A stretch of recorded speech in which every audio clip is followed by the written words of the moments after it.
All right, well, welcome. Good morning on this Friday, and hope everyone is safe and comfortable. So maybe let's start off with maybe put in the chat if you have any plans for the weekend.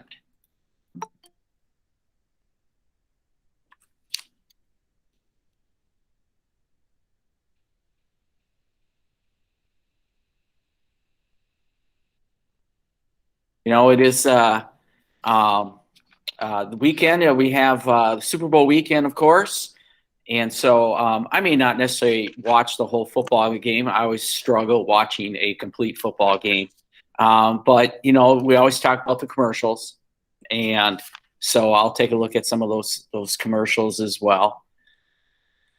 All right. Looks like we got a lot of good stuff going on here for the weekend as well. I remember as a kid, as we were watching Super Bowl or Super Bowl weekend, I always liked watching the old NFL films that put together looking at the past Super Bowl games. Of course, I'd always cringe a little bit when you get to the Minnesota Vikings and, of course, we're 0-4 in the Super Bowl. But I guess, you know, at least we're there. And all that. And so, and of course, some movies as well. My son has been asking me, he's off to college, but have I been watching, I think it's WandaVision. And so I guess I have to tune into that and then get some history documentaries or movies out of the way as well. So there we go. All right. So today is Friday. We are concluding week 2 of this trimester. As you can see on our agenda, there's a few things that we need to take care of. And I want to wrap up a little bit of the First World War, take a look at impact. And new assignment has been opened up, even though, you know, I had extended the total war activity for you to get that done for today. And please, let's take care of that as well. So over the weekend, Super Bowl weekend, I will score those and update the grades. And so by Monday, I would say we're going to have some updated grades. And so we get a good picture of where we're sitting at here in this early part of the trimester. And so with that, I have a video clip here that I want to start off with. And it's going to talk a little bit about legacy. The First World War, even though when we talk about the years 1914 to 1918 was the fighting, the short and the long-term impact of the First World War is going to be long-lasting. You know, if we look at it in the short term, it's going to help destabilize perhaps the geopolitical scene and bring on a second world war. But long term, we take a look at some of the forces that it had opened up, and this video clip is going to address some of those. So we're gonna start off with a little video clip, and then I've got some notes on the impact, and I do have a copy of those in Schoology, where you can find them in the presentation note folder in week 2, and then give a little preview of also next week, because next week's a little different with some days off in there as well. So video clip here. And just like, you know, when we watch things on war, viewer discretion is necessary. So let's get this video clip here.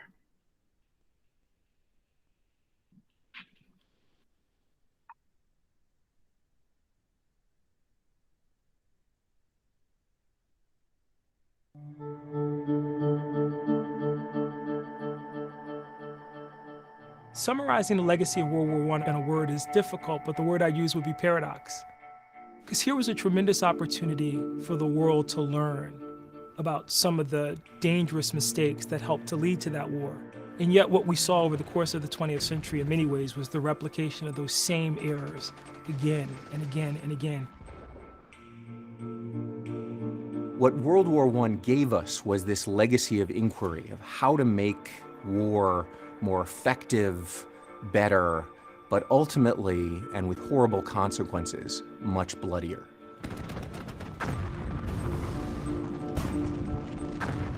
It changed the world forever because of the Second World War and the fact that Germany was left unchecked. Germany was able to build up its armaments even though it was told as a country, you need to cut back on your navy, you need to cut back on your army, your aircraft, and so forth.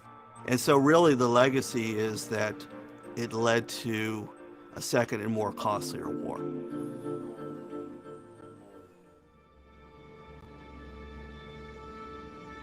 I think the legacy of the First World War for America is not only about our place in the world, but also about how America itself is transformed, and in particular, the relationship between Americans and the federal government. Coming out of the First World War, the federal government is much larger, more powerful, and everyday Americans who had experienced the draft, who had experienced food conservation, who had experienced the mobilization of their labor during the war, understood that Uncle Sam had significant powers. The world had a tremendous opportunity in 1918 to ferret out those things that were dividing people. Our failure to deal with those issues, to have self-determination or allow people to talk about that, certainly will be a contributing factor in Vietnam, certainly will be a contributing factor as we talk about the world today and we look at the Middle East. A lot of those problems, a lot of those issues politically that we failed to address in substantive ways in World War I continue to haunt us to this day.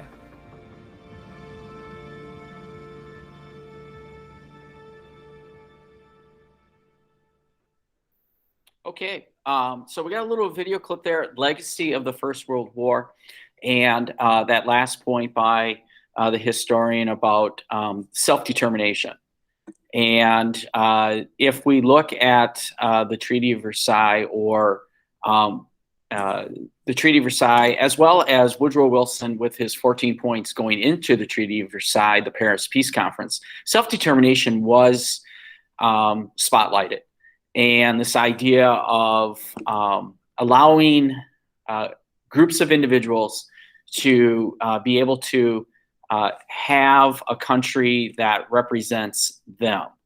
All right. And so when we look at the types of treaties that would be created here, this idea of self-determination was not necessarily extended initially to everyone. It was a great concept, one could say, an idealistic concept, but reality, it fell short. And we could see that therefore play out in the 20th century as well as into the 21st century. All right, does anyone have any little takeaways, little nuggets that popped up in that video clip that you want to talk about or just want to highlight? It's weird to think how war can progress our knowledge of technology and other things we probably wouldn't have looked at, and just it's basically creating a future that can ultimately save more people but also destroy more people. Absolutely.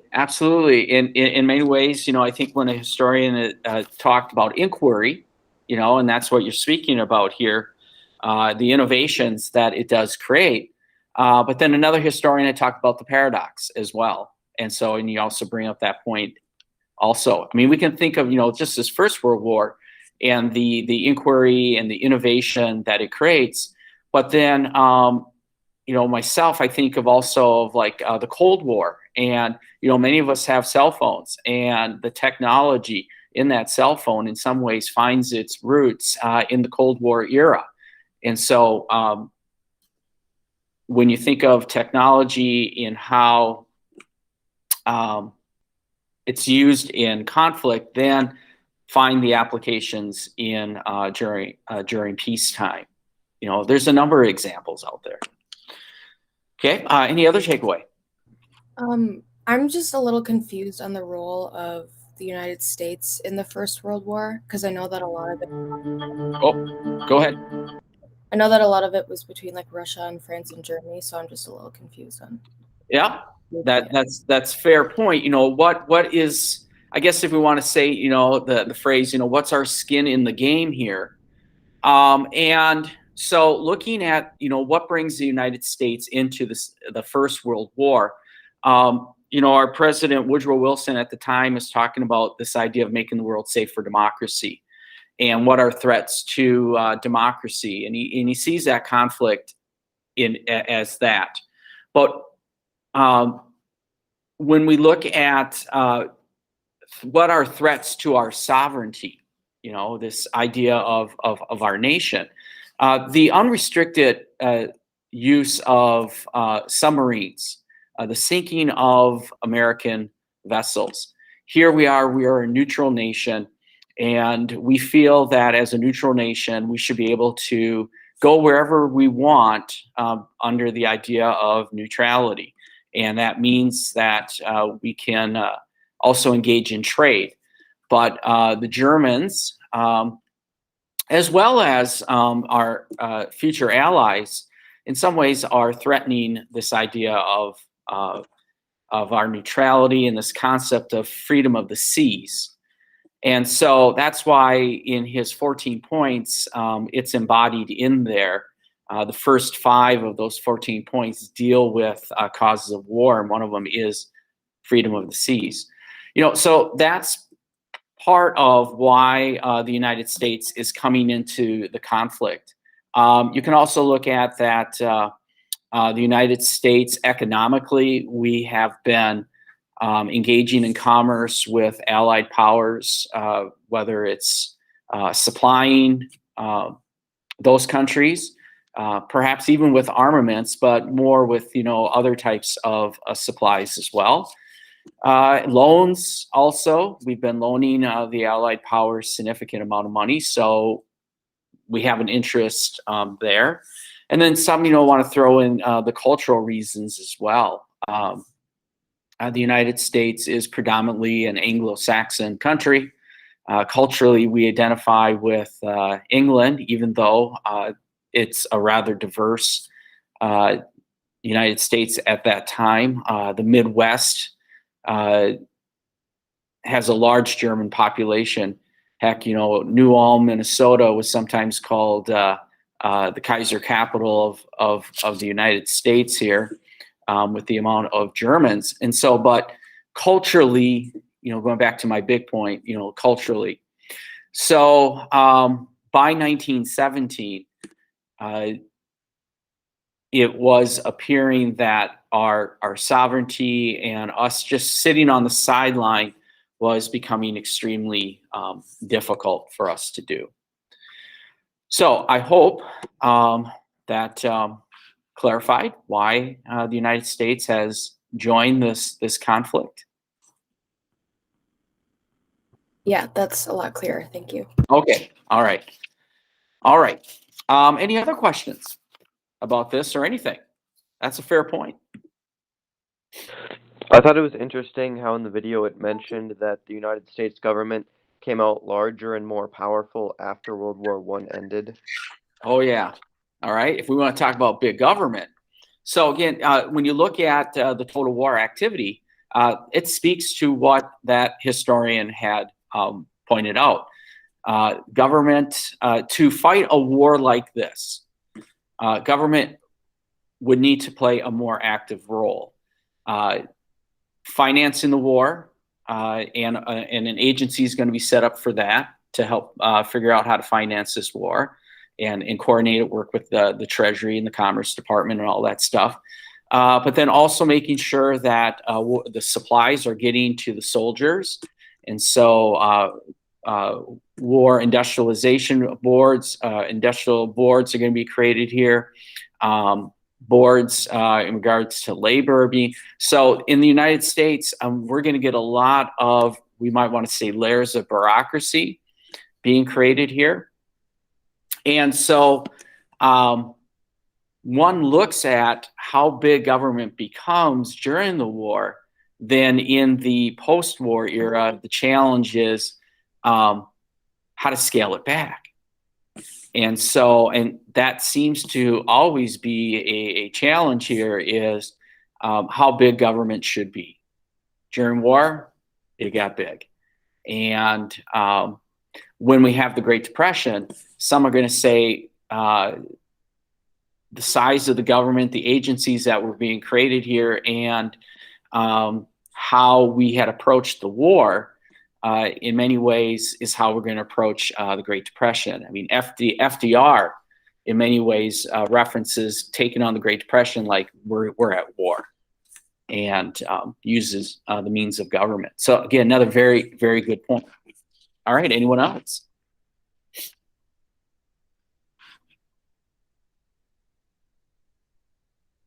Okay, so I'll try to be brief here when looking at the impact of it. And so that video clip was hitting at the legacy, but really impact, short and long-term impact here.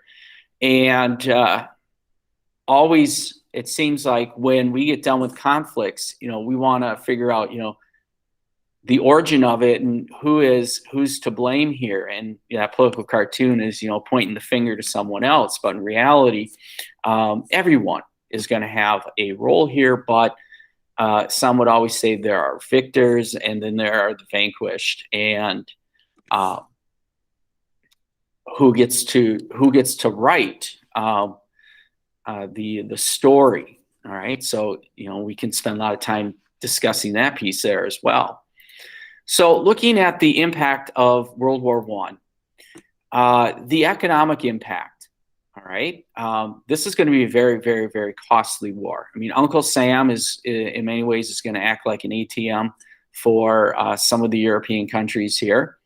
We're gonna finance it as well, but there are a number of ways to do that. But governments are going to be in debt, and that debt is going to play a role in the post-war era, especially come out in the 1920s, and then in the 1930s,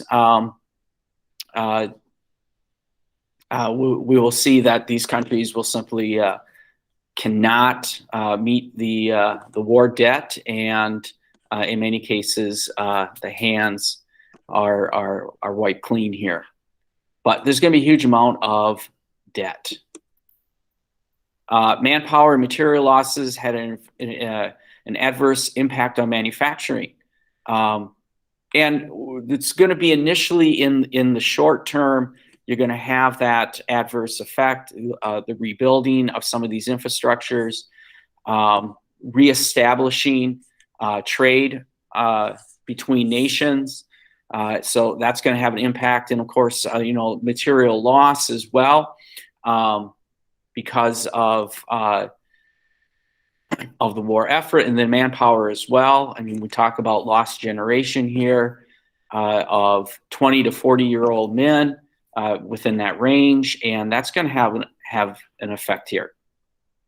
The post-war recession, again, it's going to be more short-term, so we're looking at about 1919 to maybe about 1921-ish, and it varies from country to country, but unemployment, inflation will happen in the United States. We'll have a downturn, but then an uptick. And of course, in the 1920s, we refer to our era as, the roaring 20s, but it's kind of a veneer. The defeated countries, though, are going to be affected by reparations. The Germans, they're going to be faced with about 128 gold marks, which is about $33 billion in that time period, about $300 billion in today's terms. But most of the defeated ones are going to face some type of reparation. Germany, they're going to be stripped of land, about 10–15% of their land, as well as people, as a result. And of course, hyperinflation early on. But by the mid-20s, there'll be a little recovery in Germany, but a lot of it has to do, because again, Uncle Sam is going to be loaning some money out.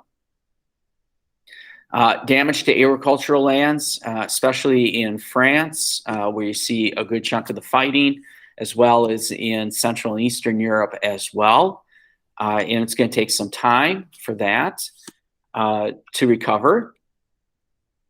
Some countries expanded economic influence in territories, like the United States. We're going to find ourselves controlling quite have an influence, perhaps, maybe a kinder word than control, but we're going to have a greater influence in the global markets. I mean, the United States, for all practical purposes, is becoming a global power, and our economy was really number one in many categories prior to the war, and the war is just going to enhance that.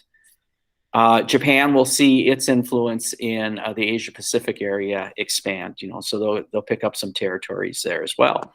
But the new emerging nations in Central and Eastern Europe were economically fragile.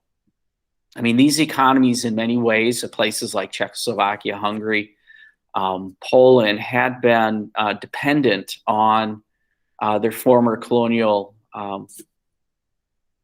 or imperial powers. And now, in a sense, they are recreating.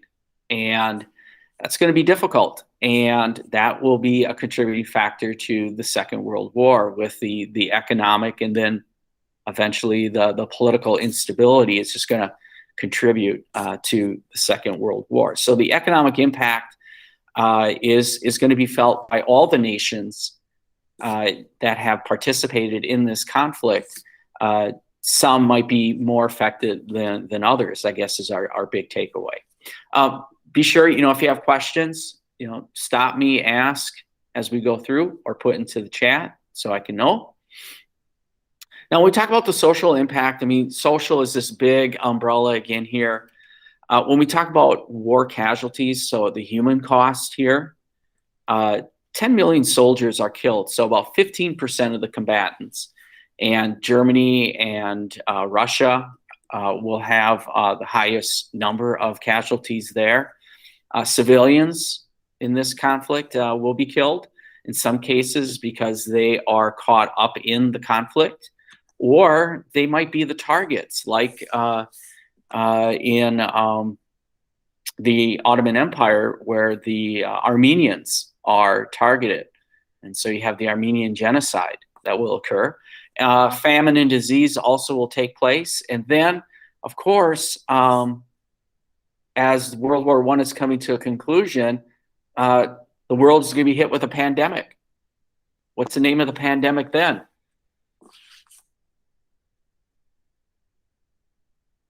Isn't that the Spanish flu? But Absolutely. It originate in like Kansas or something like that? Or did it originate? Yeah, and it gets the name the Spanish flu. But yes, and how quickly it expanded.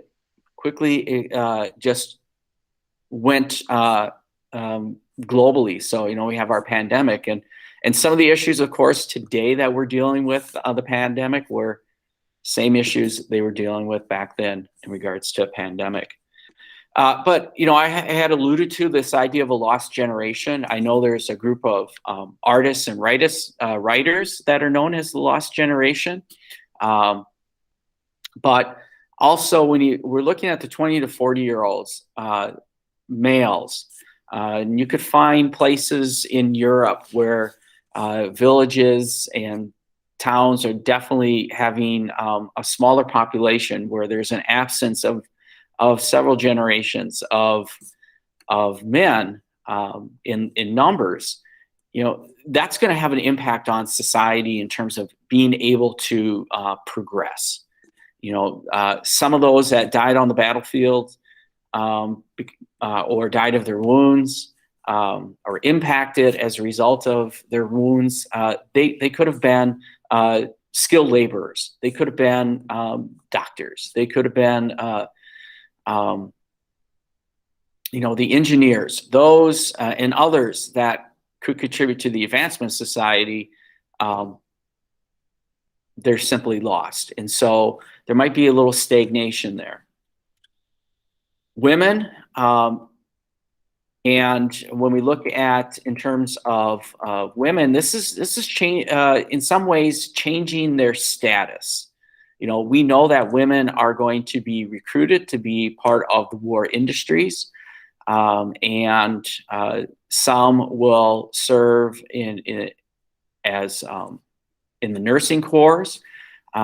But as the war is winding down, though, status in women is going to change. All right, and so this is kind of a big takeaway from this war.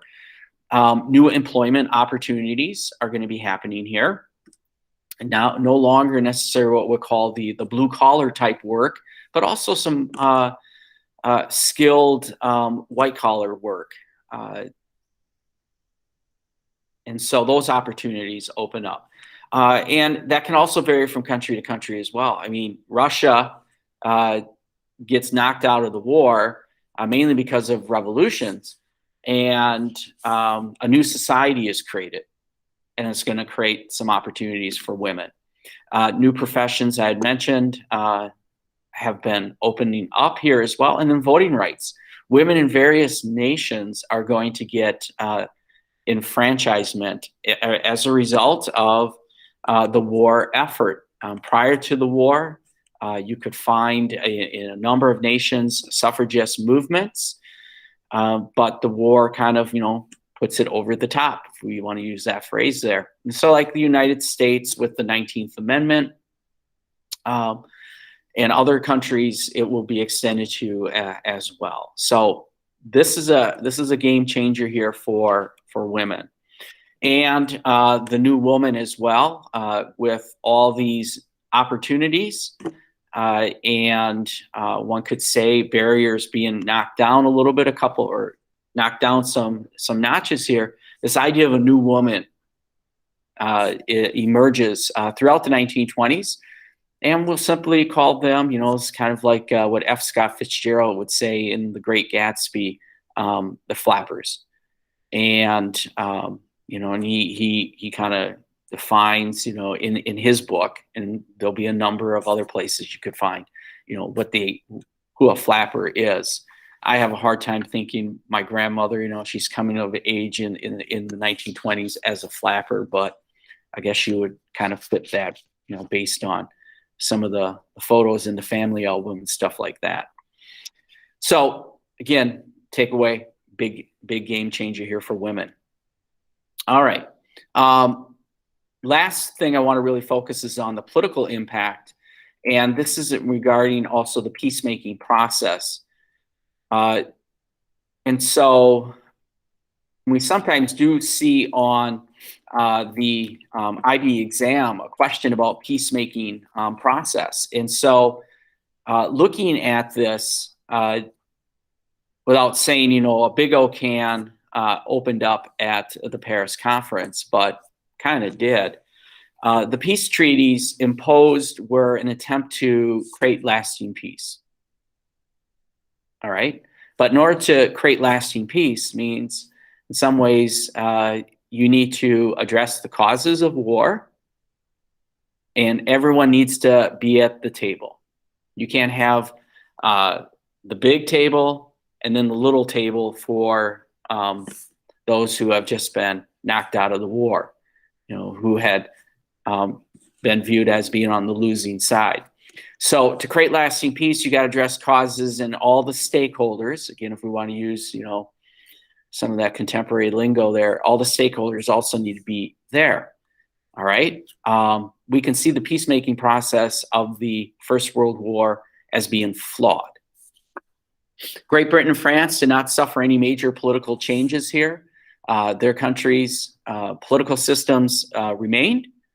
And France actually will see its territories grow a little bit, as well as Great Britain. Central and Eastern Europe experienced the greatest change. This is where you can see the pink pearl eraser comes out, and the redrawing of the borders. So the map of Europe is definitely going to be altered. But this is where perhaps leaving Europe, the borders might not necessarily change a lot, but who is in control of some of these areas may change. So the pink pearl may just change the names from a German colony to perhaps another, a Belgian colony perhaps, or a British colony. Germany did see a change. Near the end of the war, the Kaiser had abdicated, fled. Well, he went to exile into the Netherlands, and a new republic was created. And so this is really a first time that Germany is going to experience with democracy here, and it's going to be fragile, and it's going to be called the Weimar Republic, just simply named after the city in Germany where it's put together. Soviet Union is established. The Soviet Union is not even going to be invited to the table because they are commies, all right, or communists. But a new society is being created here and transformed. Austro-Hungarian Empire disintegrated. It's done. It's going to bust up in so many different nations. And Turkey, the old Ottoman Empire, went authoritarian. So I won't say not really a big change, just size of it has. And self-determination, again, that idea that was mentioned in the video clip, not fully met. And good example is in Yugoslavia, where you have all these different ethnic groups now who historically may have tension and odds with each other, have been merged into one country called Southern Slavic Nation, or Yugoslavia, Southern Slavs. But then also going out into the world, the empires that exist, the British Empire still stayed intact, self-determination not extended there. So those Indians who had thought maybe this could give India its independence, flawed in their thinking there, I guess. Didn't happen. But the process is going to be beginning here, and eventually India will get its independence. The defeated nations, though, they resented the treaty because they're going to call them dictated treaties. Simply dictated. Meaning they showed up with their briefcases wherever the treaty process was happening, hoping to present their best case, but the victors had said, no, you're going to sit at the little table and we'll tell you what the terms of the treaties are going to be. So changes are going to lead to future instability, because realistically, the causes of the war were partially addressed. Those 14 points that Woodrow Wilson spoke of, many of them were left unfulfilled in many cases. A new world order organization is going to be created called the League of Nations, but the United States won't be a part of it. But realistically, there's going to be a lot of instability politically and economically. That's just going to make it very difficult in the post-war era.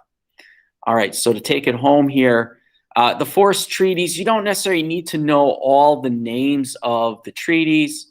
The big one, of course, is the Treaty of Versailles, and that's the one that deals with Germany here. But because the Ottoman Empire collapsed, it's Turkey, so you got to have a separate treaty with Turkey. Bulgaria, kind of a minor central power treaty there. Austria-Hungary had disintegrated, and so now separately those countries are going to be signing treaties. And realistically, the United States did not approve the Treaty of Versailles, and so by 1921, 22, we're just going to simply pass resolutions in Congress saying we're done with war. But the Treaty of Versailles, the big thing that kind of stands out with that, besides the idea of reparations, is the War Guilt Clause 231. So if there's anything you need to really remember about the Treaty of Versailles is the War Guilt Clause 231, making Germany admit or say that, yep, we're guilty for causing the war to happen. Even though we kind of know that all have a role in bringing on this conflict here. And so one looks at these treaties and say, we fought a war for about 4 years. These treaties are hastily put together. And as a result of them hastily put together, it doesn't really create what we call this lasting peace.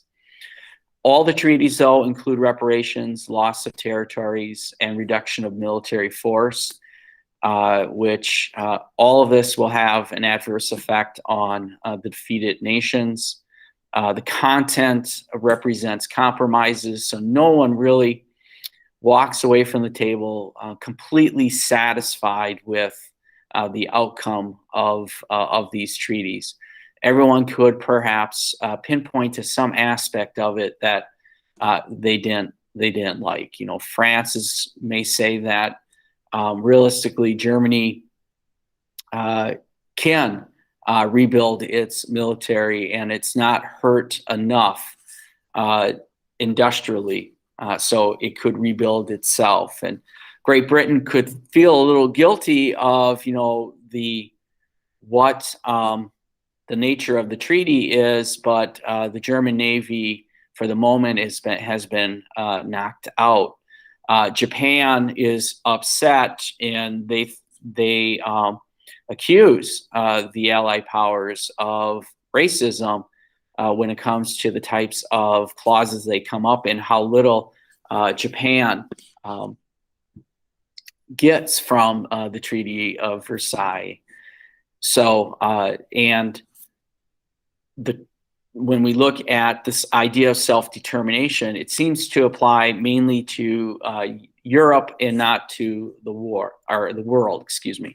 So again, we're looking at not everyone fully looking at this treaty with a sense of satisfaction. Of course, the United States, we did not approve the Treaty of Versailles. There were some reservations to it, the League of Nations being a big part of it. But it's something that the United States, the U.S. Senate, and perhaps even the American people were not necessarily ready to fully embrace. So the impact we can see here is the economic and the social and the political impact, and some various elements to it. And realistically, the post-war societies that emerge, they are fragile, and the conditions are there. And so in a matter of a couple decades later, we're going to be right back at it. All right. Is there any questions related to this impact?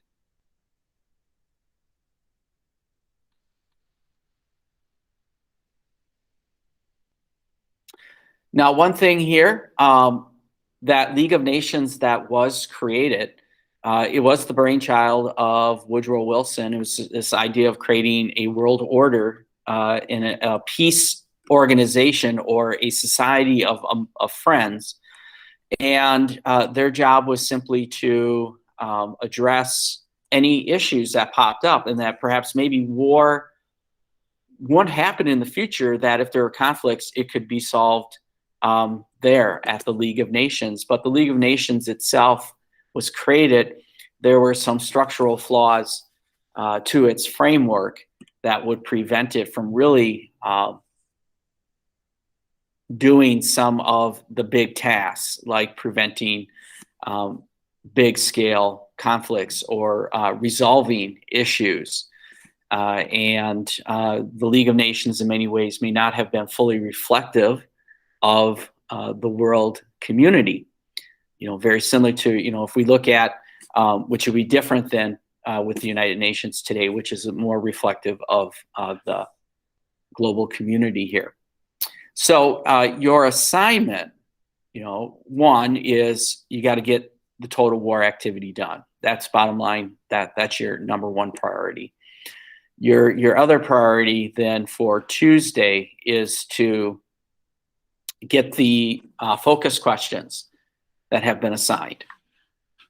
And I opened them up today, and they're dealing with collective security. And so this is an idea that emerges out of the League of Nations, how to collectively, as an international community, try to create a sense of security, basically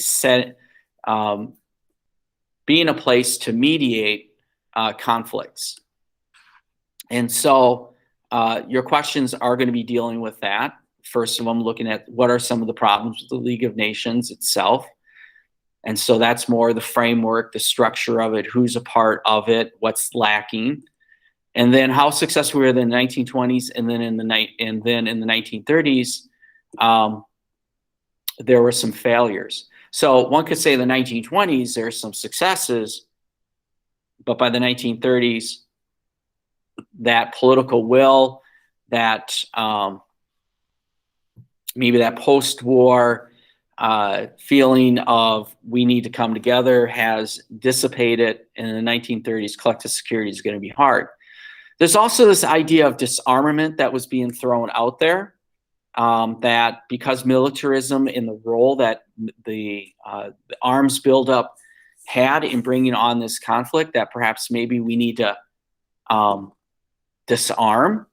There are some coral reefs in the Gulf region of the Gulf of Mexico and the Caribbean that are former ships that have been scuttled. That's all part of disarmament and all that. But this idea of disarmament and the League itself may have failed to take this on, get people to agree to give up their weapons. But outside the League, this issue might be addressed. And then also this idea of outlawing war is in there too. So a few questions related to collective security. Take care of that business. Oops. Okay. So that's for Tuesday. So any questions related to the total war? Any questions related to this?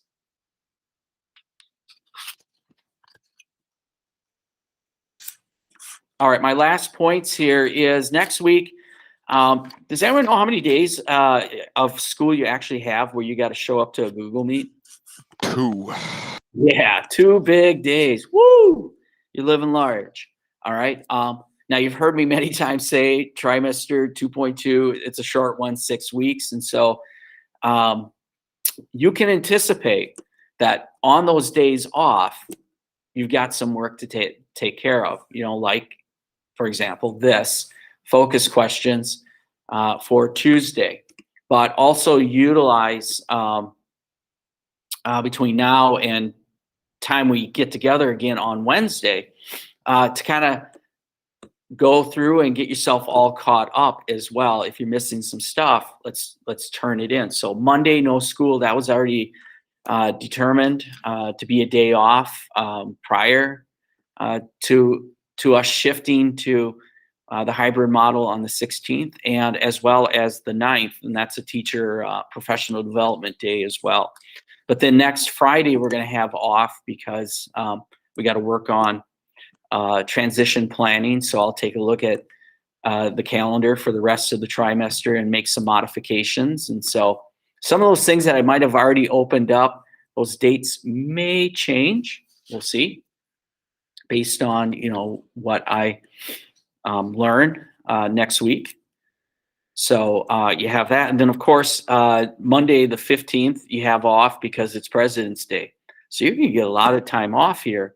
But it's important, though, that you kind of stay in the groove and get some of your work done. And in my class, you'll have some things to work on.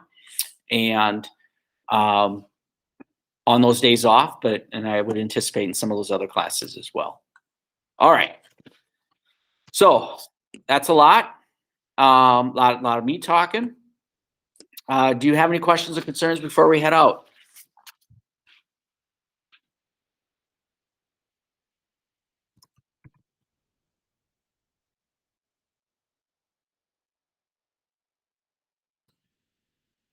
All right.